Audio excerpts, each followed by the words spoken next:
사과, 엘리바스, 도덕 질서가 전부다. 욥기를 읽을 때 제일 어려운 점은 도대체 무슨 말인지 모르겠다는 것입니다. 다 옳은 말인데 반복되어 나옵니다. 친구들은 계속 옳은 말을 하는데 욥은 계속 아니라고 우기고 끝에 가서 하나님께서 욥이 옳았고 친구들이 틀렸다고 하십니다. 이게 도대체 무슨 말일까요? 결론이 무엇인지가 문제가 아니라 결론에서 하나님이 새 친구들은 욥만큼 의롭지 않고 욥이 옳다고 판정을 내리셨는데 그렇다면 왜 틀린 이야기를 욥기 전체에 반복하도록 놓아두시는가 하는 것이 정말 어렵습니다. 욥의 새 친구 중에 처음으로 입을 연 사람은 엘리바스인데 우리가 지금 이해해야 하는 것은 그가 주장하는 바가 무엇이며 무슨 근거로 그 주장을 하는가 하는 것입니다. 오늘 본문에서 엘리바스의 충고는 세 단락으로 나눌 수 있습니다. 4장 6절에서 11절까지 첫 번째 단락, 4장 12절에서 5장 7절까지가 두 번째 단락, 5장 8절에서 27절까지가 세 번째 단락입니다. 욥이 3장에서 자기의 생일을 저주했어요. 1장, 2장에서는 그 고난을 잘 버티다가 3장에 와서는 자기의 인생을 한탄했다는 거예요. 내가 왜 태어났을까? 이렇게 크게 고난 당할 것 같았으면 차라리 엄마 뱃속에서 죽었으면 좋았을 것인데 이렇게 하소연해요. 그러니까 그 하소연을 욥의 새 친구들이 듣고 4장부터 욥에게 하는 거예요. 충고하는 거예요. 조언하는 거예요. 욥이 자기의 생일을 저주하고 하소연하니까 그게 하나님을 향해 원망하고 불평하는 것 같이 보이니까 욥의 새 친구들이 욥아 그러지 말아라. 하나님이 전능한 분이신데 까닭없이 너에게 고난이 왔겠느냐. 너가 도덕적으로 윤리적으로 종교적으로 하나님 보시기에 뭔가 잘못한 것이 있으니까 그렇게 고난받은 게 아니겠느냐. 너가 회개하고 하나님 앞에 용서를 빌면 하나님이 다 회복시켜 주시고 도와주실 것이다. 그러니 너가 잘했다고 하지 말고 회개하라.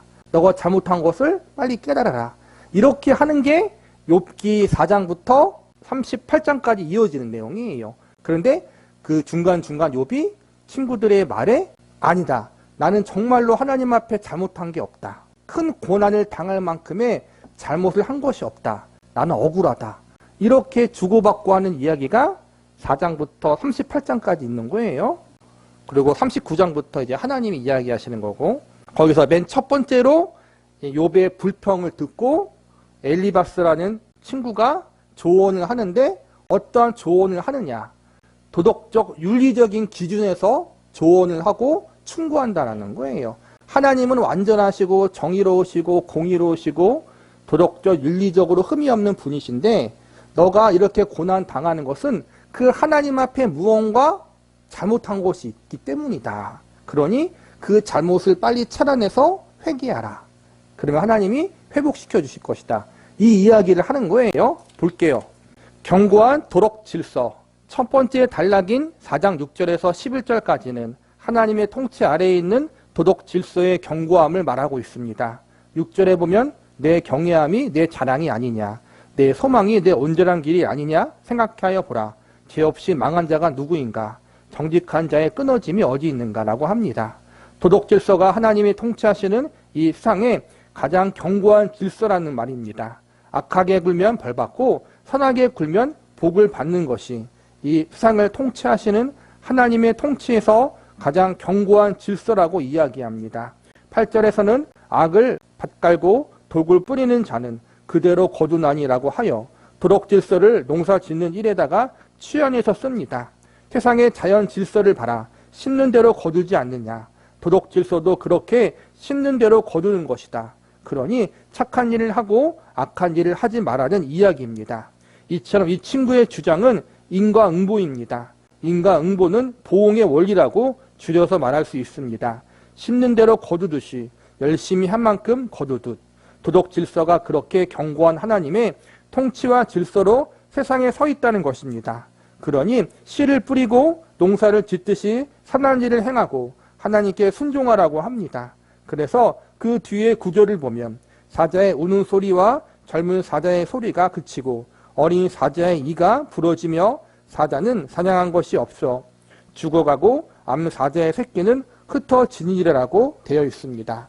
갑자기 느닷없죠. 이게 뭐냐 하면 약탈자는 결국 아무것도 얻지 못하고 늙어 죽어버린다는 이야기입니다. 남의 것을 빼앗아 심으로 약탈하가는 것들이 당장은 대란해 보이지만 그것은 보상받지 못하는 일이라는 것에 예로 사자가 등장하는 것입니다. 이제 4장 12절부터 시작되는 두 번째 단락에서는 다른 이야기를 합니다. 13절부터 읽겠습니다. 사람이 깊이 잠들 즈음 내가 그 밤에 본 환상으로 말미암아 생각이 번거로울 때 두려움과 떨림이 내게 이르러 모든 뼈마디가 흔들렸느니라. 그때 영이 내 앞으로 지나매 내 몸에 털이 쭈뼛하였느니라. 그 영이 서 있는데 나는 그 형상을 알아보지 못하여도 오직 한 현상이 내 눈앞에 있었느니라. 그때 내가 조용한 중에 한 목소리를 들으니 사람이 어찌 하나님보다 의롭겠느냐. 사람이 어찌 그 창조하신 이보다 깨끗하겠느냐. 하나님은 그의 종이라도 그대로 믿지 아니하시며 그의 천사라도 미련하다 하시나니 하물며 흙집에 살며 티끌로 털을 삼고 하루살이 앞에서라도 무너질 자 있겠느냐. 아침 저녁 사이에 부스러져 가루가 되며 영원히 사라지되 기억하는 자가 없으리라. 정말 줄이 그들에게 뽑히지 아니하겠느냐. 그들은 지혜가 없이 죽느니라. 이렇게 해서 5장 7절까지 두 번째 단락이 이어집니다. 앞에 나온 견고한 하나님의 통치의 도덕 질서라는 것은 무엇을 근거로 한 것입니까? 그것은 경험과 관찰 속에서 확인하는 것입니다. 살아보니까, 주변에 보니까, 세상을 보니까 도덕 질서라는 것이 가장 견고하더라.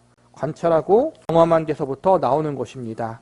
그런데 지금 4장 12절부터 5장 7절까지는 갑자기 무슨 이야기를 하느냐 하면 인간이 가지는 어떤 이해가 경험과 관찰에서만 주어지는 것이 아니라 하나님의 계시로부터 말미암은 것이 있더라는 것입니다. 경험과 관찰의 영역을 벗어나는 진리를 하나님이 직접 알게 하시는 것이 있어서 어떤 이해와 믿음의 근거는 경험과 관찰로만 획득되는 것이 아니라 하나님께서 직접 주시는 것이라는 이야기를 하는 것입니다. 앞에 있던 첫 번째 이야기가 세상 사는 모든 사람을 의인과 악인으로 나누었다면 이 두 번째 단락에서는 지혜로운 자와 우매한 자로 나누고 있습니다. 이 이야기는 잠시 보류하고 세 번째 단락으로 갔다와 다시 합시다. 이 엘리바스가 인생을 살아보건대 하나님이 정하신 도덕적인 법칙이 있다는 거예요. 심는 대로 거둔다. 악을 심는 자는 악을 거두고 의를 심는 자는 의를 거둔다. 하나님 앞에 불순종하는 자는 하나님 앞에 벌을 받는 것이고 하나님께 순종하고 충성하는 자에게는 하나님께 상을 받는 것이다. 뿌리는 대로 거둔다. 자연 법칙이 하나님이 정하신 법칙이고 도덕적 원리라는 거예요. 그런데 욥이 지금 어때요? 극심한 고난을 받고 있잖아요. 모든 재산을 다 잃어버리고 자기의 살아가는 자녀들이 다 죽고 자기의 몸이 병이 걸렸어요. 아주 심한 병이 걸렸어요. 보통 심한 고난이 아니에요. 그만큼 욥이 큰 고난을 당하는 것으로 보아서 너는 하나님 앞에 작게 잘못한 게 아니라 뭔가 크게 잘못한 것이 분명히 있다. 하나님이 이렇게 까닭없이 이유 없이 너에게 큰 고난을 줄 리가 없으니 어서 하나님 앞에 회개하라. 도덕적인 부분으로 윤리적인 부분으로 의롭지 못했던 부분이 있다면 다른 사람들에게 잘못한 게 있고 하나님 앞에 잘못한 게 있으면 어서 회개하라. 그렇게 이야기하고 있다는 거예요. 그러면서 자기가 인생에 경험했던 부분들을 이야기하고 또 자기가 꿈에서 영적으로 경험했던 걸 이야기하는 거예요. 욥의 전제가 뭐예요? 욥기의 전제가 욥은 잘못한 것이 없는데 고난당하는 거예요. 그래서 마지막에 하나님이 욥의 세 친구들이 옳지 않다고 이야기하시잖아요. 그렇죠? 이 엘리바스의 이야기가 잘못됐다는 게 아니라 그 이야기가 하나님의 모든 걸 담을 수 없고 욥이 당하는 그 고난을 이야기하는데 옳지 않았다는 거예요. 하나님은 분명히 도덕적인 하나님이고 윤리적인 하나님이 맞아요. 불순종하는 자에게 벌 주시고 순종하는 자에게 상 주시는 하나님이 맞는데 그거 하나의 법칙으로만 우리 신자의 인생을 설명할 수 없다라는 거예요. 더 깊다라는 거예요. 욥처럼 순종하고 하나님 말씀을 잘 듣는 의인에게도 설명할 수 없는 고난이 올 수 있다. 형벌과 저주처럼 느껴지는 아픔이 올 수 있다라는 거예요. 그래서 엘리바스의 이야기는 합당한 말이지만 옳은 말은 아니었다라는 거예요. 도덕 질서와 욥을 속박하다. 욥기의 중요성은 기독교 신앙이라는 것이 다만 명분으로 붙들어 맬 수 없을 만큼 깊고 넓다는 것을 알려준다는 점에 있습니다. 이것이 무슨 이야기인지 알아보겠습니다. 5장 17절부터 봅시다.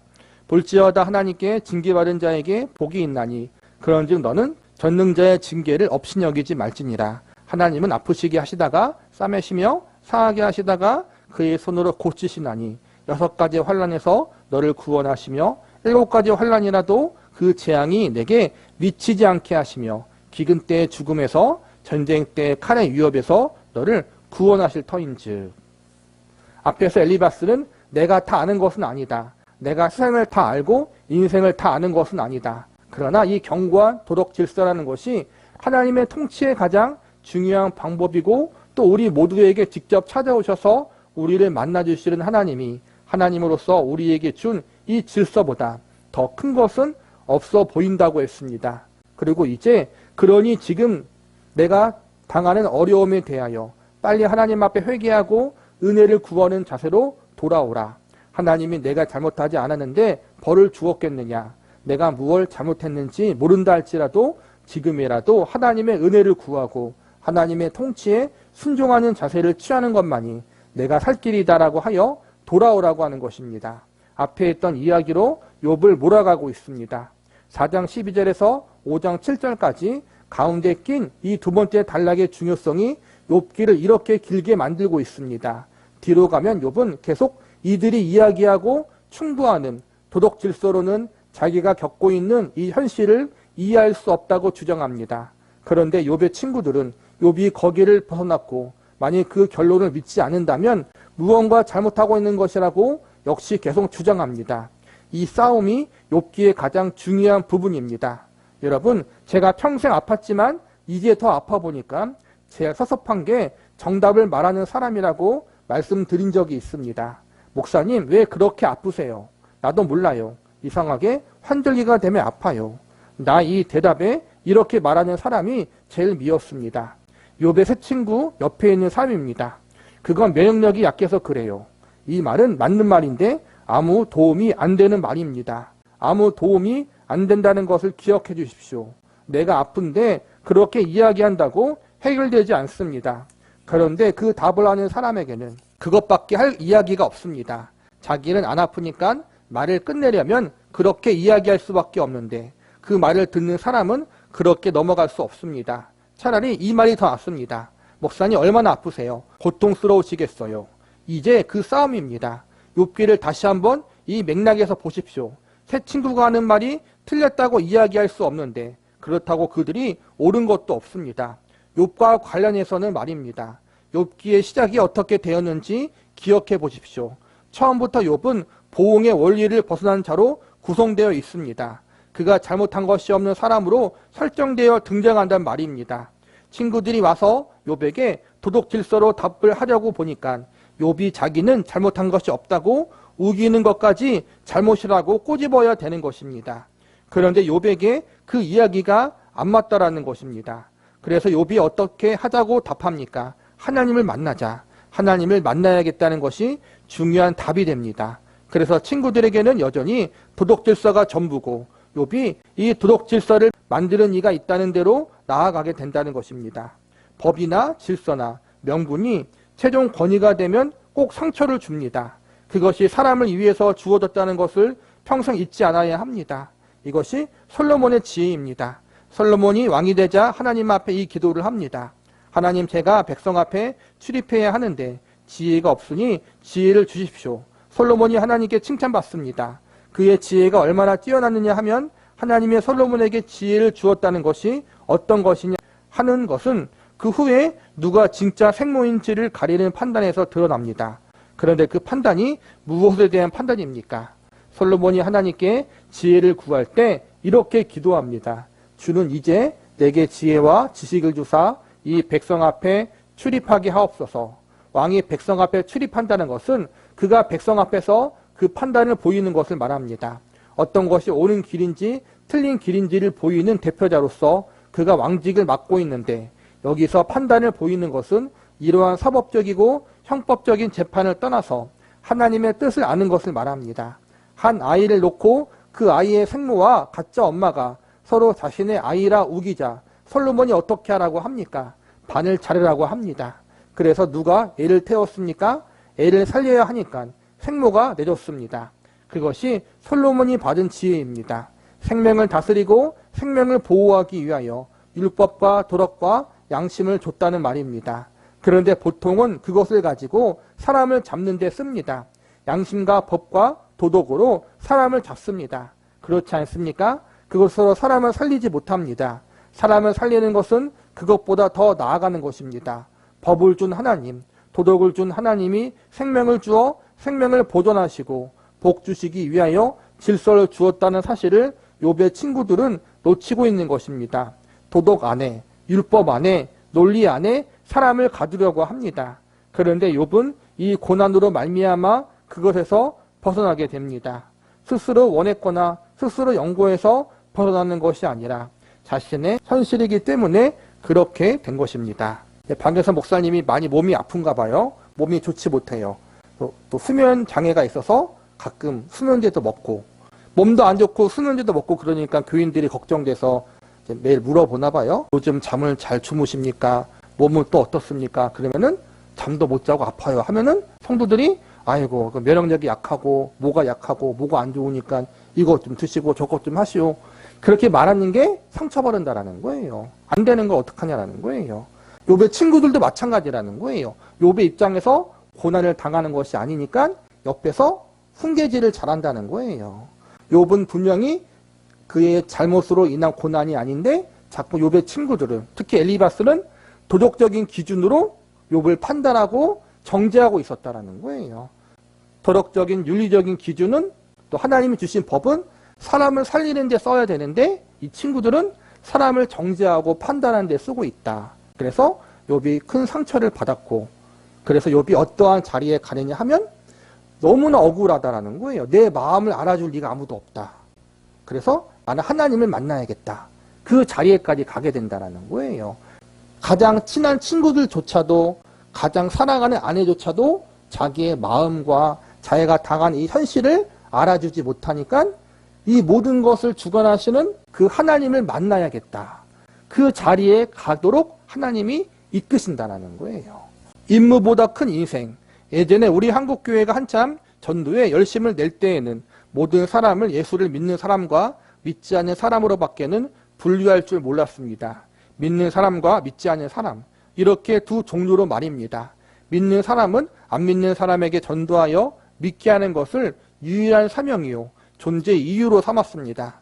그러나 살아보니까 전도가 인생일 수 없다는 것을 알게 됩니다. 전도는 임무가 될 수 있지만 인생이란 임무보다 더 큰 것입니다. 사람은 임무로만 살지 않습니다. 임무가 있다 할지라도 생활이라는 것이 있습니다. 그것은 군인이라고 해서 총만 쏘는 것이 아닌 것과 같습니다. 한 인간이 되면 그에게 인생이란 게 주어지고 세상에서 살고 현실에서 살게 되는데 그 속에 너무나도 많은 일들이 들어 있습니다.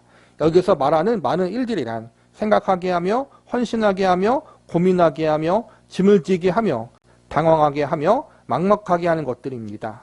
우리가 어떤 대의, 어떤 유익한 것으로 한 사람의 인생관이나 무슨 가치나 보람을 삼을 수 있다고 해서 그것이 우리의 삶을 다 싸매는 것은 아닙니다. 우리가 역사상 가장 훌륭했던 사람을 언급한다 할지라도 그들의 삶이 행복했다고 이야기할 수 있는 사람은 드뭅니다. 대표적으로 아브라함 링컨이 그렇습니다. 링컨은 인류 역사상 가장 훌륭한 사람 중 하나입니다. 그러나 그에게 행복한 인생을 살았느냐라고 묻는다면 그는 그렇지 않다고 대답할 것입니다. 그는 많은 짐을 지고 살았습니다. 그래서 링컨은 웃는 얼굴이 없다라는 유명한 말이 있지 않습니까? 링컨은 근엄한 표정만 짓는 것이 아니라 좀 막막한 표정을 짓고 있습니다. 그가 왜 훌륭했느냐 물으면 웃음을 희생했기 때문에 훌륭한 사람이 되었다고 할 수 있을 것입니다. 그러면 우리가 웃음을 희생하고 살 수 있을까요? 그렇지는 못합니다.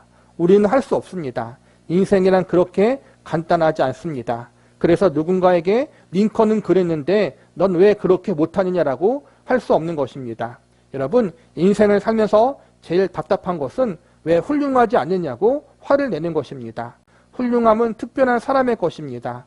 여느 사람은 보통 사람같이 살면 됩니다. 왜 훌륭하지 않느냐며 싸우자고 들면 참 답답합니다. 인생을 훌륭하게 살면 자랑할 수 있습니다. 그러나 그 인생이 꼭 행복한 것은 아닙니다. 행복이란 굉장히 사소한 데 있습니다. 문득 찾아오는 것입니다. 언뜻 스쳐 지나가는 풍경같이 길 가다가 본 어떤 야생화같이 성광처럼 번쩍이고 사라지는 것입니다. 행복이 계속 이어지는 경우는 없습니다. 고난이 이어지는 것이 통상이고 언뜻 구름 사이 달빛이 한번 비치듯이 그렇게 문득 성광처럼 한 번씩 얼굴 내밀고 사라지는 것이 행복입니다. 지금 욥과 친구들이 이 싸움을 하고 있는 것입니다. 욥은 자기가 당한 현실을 설명할 수도 이해할 수도 없습니다. 그래서 그가 할 수 있는 것은 하나님을 찾는 것밖에 없습니다. 도덕 질서가 전부라고 이야기하면 자기는 설 자리가 없습니다. 3장에서 욥이 계속 죽겠다고 아우성 치는 것을 보았습니다. 그것은 정말 자신의 죽음을 소원하는 것이 아닙니다. 하나님의 통치에 대하여 자기가 알고 있는 것으로 답이 되지 않은 것 때문에 하나님을 원망하는 것입니다. 그러면서 욥은 이제 하나님은 도덕 질서 이상일 수밖에 없다는 대로 떠밀려 갈 수밖에 없게 됩니다. 자기 현실이 도덕 질서를 벗어나 있어서 그렇게 된 것입니다. 벗어나 있다는 것은 틀렸다는 말이 아닙니다. 도덕 질서만으로 지금의 현실을 다 담을 수 없다는 이야기입니다. 그가 알고 있던 하나님이 지금의 현실을 설명할 수 있는 하나님이 아니기 때문에 욥은 그 자리에 서 있는 것입니다. 그런데 친구들은 그 고통이 자기 일이 아니니까 도덕 질서 안에 계속 묶여서 우기고 고집을 부리는 것입니다. 그래서 친구들은 욥에게 경건, 순전, 무죄, 정직의 사실에서 소망과 기력을 얻으라고 충고합니다. 욥은 계속해서 그것이 헛되다. 그것으로 답이 된다면 내가 왜 울부짖겠느냐라고 답하는 것이 욥기입니다. 엘리바스와 욥의 친구들이 자꾸 도덕적인 기준으로 욥을 몰아세우고 있어요. 너가 잘못한 게 있다. 그만 핑계대고 회개하라. 자, 곰곰이 생각해봐라. 원인이 있으니까 지금 이 결과가 있지 않느냐. 너가 뭔가 잘못한 게 있으니까 이렇게 큰 고난을 받는 게 아니냐. 어서 빨리 잘못한 것을 깨달아라. 그걸 모르면 일단 회개라도 해라. 그렇게 계속 이야기하니까 욥이 짜증 아닌 짜증을 내는 거예요. 아니라 정말 아니다. 정말 이렇게 저렇게 생각해 봐도 그게 아니다. 욥 자신도 인과응보의 하나님을 믿었어요. 잘하는 자들에게 복 주시고 순종하지 않고 못하는 자에게 벌 주시는 하나님. 그게 이 새 친구들만 그런 게 아니라 욥도 그랬고 그 시대를 살아가는 사람들이 갖고 있던 신념이고 믿음이었어요. 그런데 그게 깨어지니까 그 깨어진 걸 욥이 겪으니까 이제 설명할 수가 없다는 거예요. 그래서 아까 말했듯이 욥이 하나님을 찾는 거예요. 왜 이렇게 하나님이 일하시는 것입니까? 하나님이 왜 나에게 고난을 주시는 것입니까? 그냥 고난이 아니라 이렇게 극심한 고난을 주시는 이유가 무엇입니까? 하나님 한번 나와 만나 주셔서 설명 좀 해주십시오. 그렇게 하는 게 아까 말했듯이 욥기 3장부터 38장까지의 이야기라는 거예요. 그걸로 씨름하는 거예요. 내가 이해할 수 있는 하나님. 과거에는 내가 하나님은 인과응보의 하나님이시다. 잘하는 자에게 복 주시고 그렇지 못한 자들에게는 형벌을 주시는 하나님. 율법의 하나님이죠. 그러니까 그 하나님으로 알고 믿고 있었는데 자기가 당하는 걸 보니까 그것으로 설명할 수 없어요. 그래서 그걸 넘어서는 하나님을 찾게 되었다는 거예요. 욥뿐만 아니라 우리도 마찬가지예요. 그렇죠? 새신자, 초신자일 때 믿는 지 얼마 안 될 때는 기도만 하면 믿음만 있으면 다 되는 줄 알고 있었잖아요. 그렇죠? 그래서 옆에서 고난당하는 아무개 교회의 성도님을 볼 때 왜 저 가족은 저렇게 늘 고난을 당하고 있지? 왜 저기 남편은, 저기 자녀들은 왜 저렇게 안 되지? 뭔가 잘못한 게 있나? 기도를 안 했나? 그렇게 우리가 속으로 정죄하잖아요. 이 새 친구들처럼. 그렇죠? 설사 그런다 할지라도 그 잘못이 본질이 아니라는 거예요. 하나님의 더 깊은 뜻이 있다는 거예요. 그걸 욥이 발견하고자 지금 애쓰고 있고 우리 인생도 지금 그것을 발견하고 그것을 깨닫기 위해서 지금도 하나님 앞에 열심히 교육받고 있는 중이에요. 보응의 원리로 다 설명할 수 없는 인간의 현실. 세 번째 단락에서는 첫 번째 단락의 이야기를 욥에게 적용합니다. 도덕 질서의 견고함을 이야기하면서 그 속에 들어가 거기서 벗어나지 말라. 그 안에서 답을 찾으라고 합니다. 그러면서 두 번째 단락에서 무슨 이야기를 했는지 봅시다. 아까 4장 12절 이하만 봤는데 5장 1절 이하도 봅시다. 너는 부르짖어보라. 내게 응답할 자가 있겠느냐? 거룩한 중에 내가 누구에게로 향하겠느냐? 분노가 미련한 자를 죽이고 시기가 어리석은 자를 멸하느냐? 내가 미련한 자가 뿌리를 내리는 것을 보고 그의 집을 당장 저주하였노라. 그의 자식은 구원에서 멀고 성문에서 억눌리거나 구하는 자가 없으며 그가 추수하는 것은 줄인 자가 먹되 덫에 걸린 것을 빼앗으며 올무가 그 재산을 향하여 입을 벌리느니라. 재난은 티끌에서 일어나는 것이 아니며 고생은 흙에서 나는 것이 아니니라. 사람은 고생을 위하여 낳느니 불꽃이 위로 날아가는 것 같으니라. 첫 번째와 세 번째 단락에서는 의인과 악인이라는 잣대밖에 없었는데 두 번째 단락에서는 지혜와 우매라는 판단의 차원으로 바뀝니다. 무슨 이야기인가 하면 인간이 잘났으면 얼마나 잘났겠느냐. 그가 하나님보다 어찌 더 뛰어나며 하나님 위에 설 수 있단 말이냐. 그러니 하나님의 뜻을 따라 선하게 살아야 복을 받을 것이지 악하게 굴어서 답을 얻을 자가 누가 있겠느냐. 악한 자들을 봐라. 그들은 영원히 살 것 같고 영원히 승리자일 것 같이 굴지만 그러한 사람을 본 적이 없다. 악한 자들과 죄짓는 자들의 잘못된 모든 것은 세상이나 환경에서 오는 것이 아니라 그들의 자신의 마음속에서부터 나오는 것이 아니냐. 그것은 잘못이다. 그러니 너도 마음속에 쓴 마음일랑 먹지 말라. 그렇게 이야기하는 것입니다. 재난은 티끌에서 일어나는 것이 아니며 고생은 흙에서 나는 것이 아니니라. 사람은 고생을 위하여 낳느니 불꽃이 위로 날아가는 것 같으니라. 흙에서 재난이 오고 티끌에서 악이 튀어나오는 것이 아니라고 합니다. 악당은 그 속에서 다시 말해 인간 스스로가 악과 죄를 만들어내는 것이니 너는 그러지 말라고 이야기하는 것입니다. 그런데 여기서 욥기 한 가지 중요한 주제로 이어가는 한 비상구가 열리게 됩니다. 인간에게 재난과 악이 일어나는 이유는 인간이 가진 자유 때문, 곧 인간의 죄를 지을 수 있는 존재이기 때문이라고 그렇게 이야기하는 것입니다. 의인은 하나님의 뜻에 순종하는 자고 악인은 하나님의 뜻에 불순종하는 자입니다. 이런 것은 우리가 금방 이해해야 합니다. 도덕적 질서 속에서 두 가지 구별법이니 그렇습니다. 그런데 지혜자와 우매자를 논하게 되니 이야기가 달라집니다. 내가 이해가지 않는다고 해서 하나님의 뜻을 따르지 않는다면 내가 하나님보다 더 똑똑하다는 것이냐? 말이 안 되지 않느냐? 내가 이해가 가지 않더라도 하나님 앞에 순종해야 옳으니라.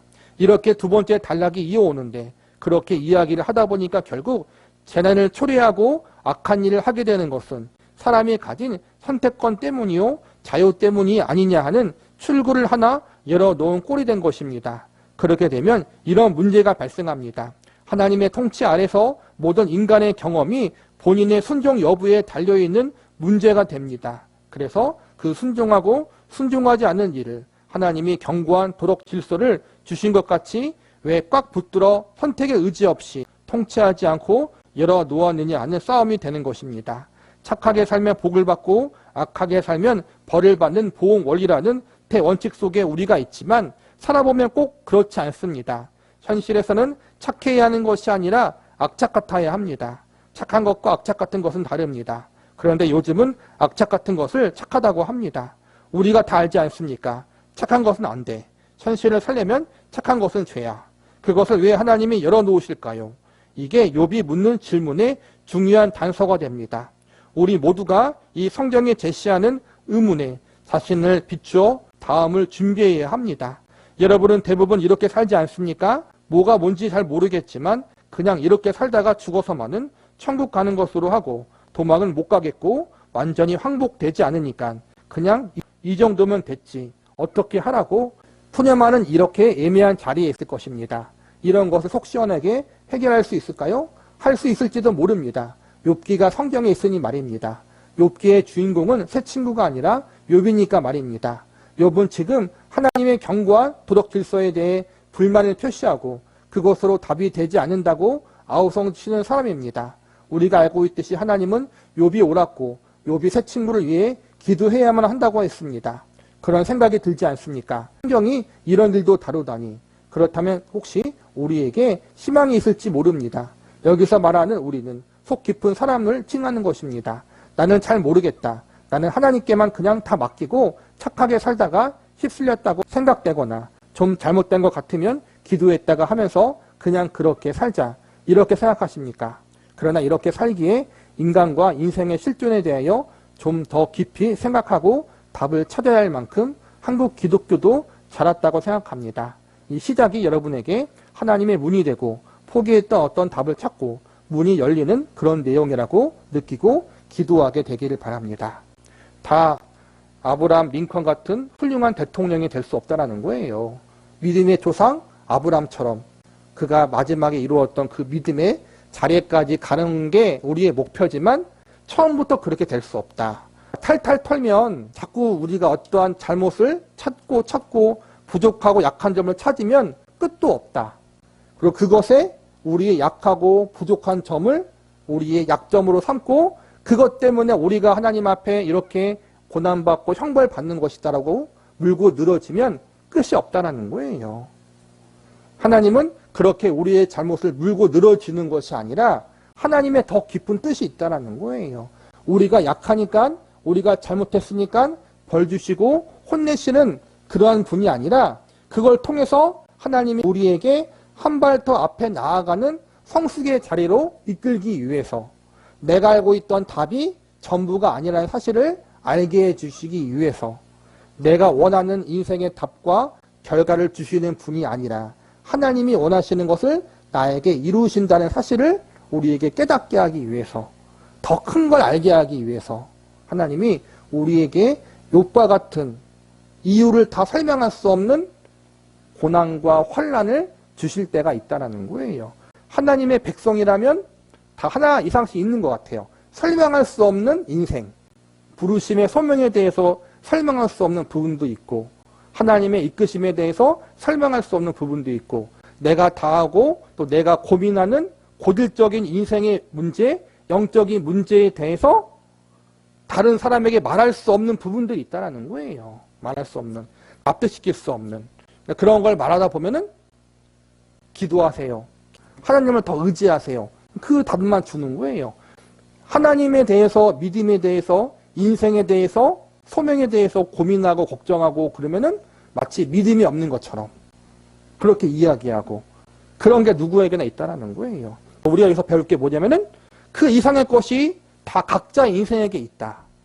우리가 어떤 사람을 판단할 때, 이야기할 때 조심해야 할 부분이 있다는 거예요. 한 사람의 인생, 하나님의 백성과 성도에 대한 하나님의 깊은 계획이 있기 때문에 우리가 좀 조심해야 할 부분도 있고 나도 마찬가지인 거고 내가 생각하는 그 하나님이 틀린 건 아니지만 더 깊고 더 높고 넓은 깊고 높고 넓은 하나님이 있다는 거예요. 그 하나님을 더 알기 위해서 지금 이렇게 많은 고난을 받고 또 오해도 받고 억울함도 당하고 우리도 지금 그러고 있다는 거예요. 이 길을 잘 우리가 완주해서 지금 내가 알고 있는 그 하나님보다 더 깊은 하나님, 더 높은 하나님, 더 넓은 하나님을 만나게 될 거고 그것을 위해서 내가 그 하나님을 잘 만나게 해주시고 그걸 통해서 또 옆에 있는 다른 성도들을 이해하고 품어주고 그를 위해서 기도해 줄 수 있는 성도. 새 친구들처럼 다 좋았는데 마지막에 이렇게 입으로 해가지고 상처 주지 않고 옆에서 기도해 줄 수 있는 손잡아 줄 수 있는 그러한 자리에까지 갈 수 있는 저와 여러분이 되기를 바라겠습니다. 기도하시겠습니다.